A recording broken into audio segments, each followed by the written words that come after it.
All right, that's the IT space that is seeing the most of the gains at this point in time. But some of the sectors are really linked with the global setup, and indeed, there's a big event that we all have our eyes on, and that is the FOMC outcome. But before that, what we are seeing in the commodity space as well, apart from equities, there's a lot of action building up. And one such sector is indeed the metal counters.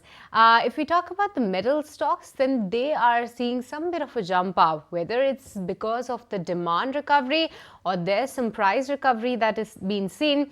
Let's get in more detail in this, and that's the topic that we're going to put the spotlight on in the buy now, sell now lens. And to get more insights on the metal space, let's go to Ashesha, who is joining us to give us some more details and highlights from the same. Ashesha.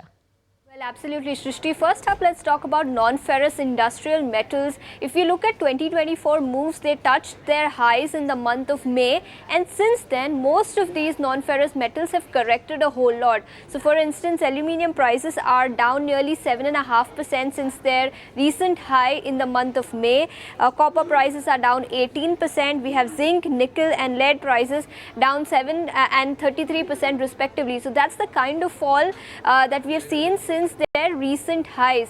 Remember, China, the world's biggest consumer of most industrial metals, has been facing growth concerns, and there were growth concerns not only in China but globally, and this led to the fall in commodities.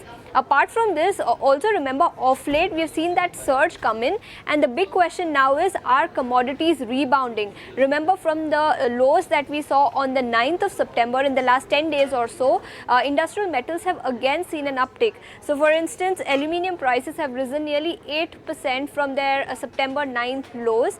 We have copper, which is up 4.5%, zinc is up 8%, we have lead and nickel, which is up nearly 1.5 to 5%. So, big question, of course, is the tide turning, and perhaps the trend is expected to continue. Let's also talk about ferrous space then. Steel prices, they hit their 2024 highs in the month of January this year, and since then we have not seen any recovery.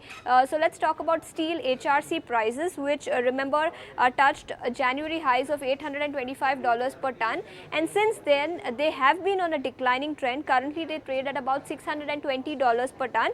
So we have seen a decline of about 25% since January this year. As far as iron ore is concerned, that also continues to be on a declining trend. Remember, iron ore prices fell below that $90 per ton mark some days ago. And let's also have a look at what brokerages are making of the moves that we are seeing in commodity market. We have Bank of America Securities, which has come out with a note. First up, they talk about copper, where they are very bullish. In fact, copper currently on LME trades at about $9,200 per ton, and they expect the trend to continue, and that perhaps it could touch $10,750 per ton by next year. On the flip side though, as far as iron ore prices are concerned, they are not very bullish.